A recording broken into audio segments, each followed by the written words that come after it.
Hello there, everyone. So, in getting ready for this reflection, looking over the readings, I was struck by a seemingly huge disconnect between the themes of the scriptures and the Pope's message for the World Day of the Poor, which we're looking at this week. The Gospel appears at first particularly disconnected from ideals of solidarity and social justice. But in reading various commentaries and sources, I found that the difference between the readings today and theme of solidarity isn't as wide a gap as I originally thought. In the first reading in the psalm, we have a picture and vision being painted for us of an ideal wife, and a smaller description of an ideal husband. I thought overall that these characteristics and qualities were actually good things to strive for.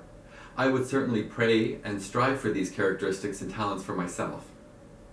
But two things stand out for me. One is the repeated theme of being able to enjoy the fruits of our labor, and even being able to use those fruits to invest in more industrious activities. She wisely surveys and buys a field. Secondly, the idea that the success of the family pours out into the community and enriches all those around them. I will come back to these two ideas later. The second reading and the Gospel takes us into the territory of eschatology, or end times, which happens every year at this time, since we are nearing the end of the liturgical year. Paul tells us that the end will come like a thief in the night. But ultimately, he is reminding the church to not be too preoccupied about dates and times, since we are all already children of the light. The Gospel parable of the talents continues and builds on last week's theme of preparedness, as well as we read in the story of the 10 bridesmaids waiting for the bridegroom to arrive. In this week's parable, we have a certain harsh landowner who punishes the careful slave for not doubling his money while he is away. His 1 talent is given over to the slave who has lots, and he's condemned to the outer darkness, while those who have lots will get more, and those who have little will have even that taken away from them. So 2 things here. First, Matthew is writing 50 years after the death of Christ, and scholars seem to agree that he's using this parable to address church officials who, due to fear, play it safe and don't grow the church. So it's not really a story about the poor or social teaching or anything like that. However, and this is the second point, we do have a mention from St. Eusebius of another version of this story that he recounts from the now lost Gospel of the Nazareans, where we get a parable that's more in line to what we would perhaps like to hear. In this version, the safe servant is rewarded, while the others are condemned, since to double your money in such a way usually meant you were swindling people, or engaged in some kind of nefarious or crooked activity. Earlier this week, Father Jim mentioned to me, and other commentators brought this up as well, that in these stories we are dealing with a pre-capitalist economic worldview, meaning that they would have seen the goods of the earth as limited, finite, and if you have more, it means someone else is doing without, or has a lot less. But in our modern capitalist values and outlook, which we are not really generally aware of because it's our kind of the culture, the air we breathe, we have an assumption that we can create wealth, that value is added through the production process, and that investment grows the economy. Saskia Sassen, a fairly famous economist and sociologist, puts it briefly like this. And this is probably so oversimplified that it might be wrong, but it's a nice, simple statement. She says, traditional banking is you lend money you have. Finance is you lend money you don't have. Hence, it's very innovative. So we are making something from nothing. So now, Catholic social teaching, development and peace, and Francis's World Day of the Poor. So since the Industrial Revolution itself, the magisterium, the teaching authority of the Pope and hierarchy, have been a sobering voice, challenging the direction of the promises of progress and growth that modern capitalist societies promise, showing the shadow side and underbelly of modern life as it was unfolding. Development and Peace is a product of this Catholic social tradition and was birthed in the call put forth by Paul VI in 1968 with his encyclical Populorum Progressio, which means on the development of peoples. In that letter, written 20 years after anti-colonial movements won independence for countries all over the world, the Pope talks about unfair and uneven development. He uses the word neocolonialism to describe a situation in which these new nations were continuing to be exploited, even though they were technically independent and supposedly now free. John Paul II commemorated this encyclical with his own social encyclical, Solicitudo Rei Socialis, 20 years later in 1988. And Benedict XVI added his thoughts and appraisal of the situation another 20 years later in Caritas in Veritate in 2008. If we go back to the celebrations around the new millennium, we remember John Paul talking about a jubilee to cancel the debt of all of these nations.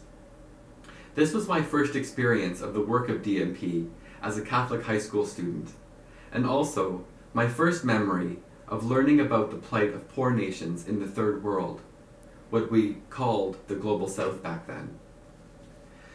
Development and Peace is now asking us to reflect and pray for a COVID-19 response that is built on equality and solidarity in their Recovering Together campaign. And Pope Francis mentions in his letter for the World Day of the Poor that we need strong antibodies of solidarity in the present situation. Our experience of the pandemic has shown us the absolute interconnectedness of the world, but also the unsettling truth of the disparity between the global north and the global south in terms of resources to fight the pandemic, the economic ability to go into lockdown if needed, and of course, the unequal securing of promised vaccines as they become available. Reading further in the Pope's letter, I started thinking about what is blocking our ability to participate in this solidarity. He mentions greed and cynicism, but reflecting on my own life, I think it's something less intentioned, or rather, how has this cynicism and separation, isolation from others found root in my heart? I remember Father Ronald Young, an oblique professor at St. Paul's, talking to me about when he would go and he would visit the poor Spanish communities in Texas and California. They would cook him a huge meal. They loved sharing what little they had, even for a heavy-ish white priest. I also thought of when I first moved to Ottawa from my small farming town of Leamington when I was 21. I was so grateful to get a job in retail, a part-time job in retail. I didn't have to go back to short order cooking or washing dishes. And I remember carrying around $5 and $10 bills that I would give to people who asked if they were poor or who asked on the street. I had barely anything, but I would pray for them privately and viewed my gift to them as a sacrifice and offering to God. I also remember that I used to constantly cook for my friends and neighbors and almost always call people over when I was cooking. Community was all around me, and I never felt used or taken advantage of. I remember feeling motivated and inspired by the idea of table fellowship in the Gospels. I regret now that I don't do any of this stuff anymore. And I was thinking about this week as I was reflecting on this. There was another thing that I didn't have back then, and that was debt. I took out my first student loan kind of late in life, the second year of my PhD in my early 30s. I thought it would make me more responsible and motivate me to work harder. The only thing it gave me was worry. I never had trouble sleeping my whole life until I took out a loan. My past community-oriented personality was replaced by a hardness of heart and the cynicism that Francis talks about. I barely give anything now to people in need. And I remember once thinking to myself, when a homeless person asked me for money, I remember saying to myself, in a weird way, this guy probably has more than I do. This is such a stupid thing to think. In writing this reflection, I also thought about a young couple at our parish who recently finished their marriage preparation program with us. They have just bought their first starter home for the bargain price of $500,000. So what does it do to a young couple or family to have a mortgage like that weighing over their heads? How can the seeds of solidarity, gratitude, and generosity grow in such nutrient-deficient soil? There is nothing wanton or greedy about wanting a house to start your family. It's a holy desire. In the first reading in the Psalm, which is where I began, we had a vision of an ideal family that gets to enjoy the fruits of their labor, and their prosperity overflows into the community, enriching all around them. Now we have a system that Francis describes where indifference and cynicism are their daily food. What a difference from the generous hands we have described. Now I'll end with some thoughts on what our tradition gives us to help us in this situation. First, I thought of the use of prayer as a light to hold off the darkness of cynicism and despair today.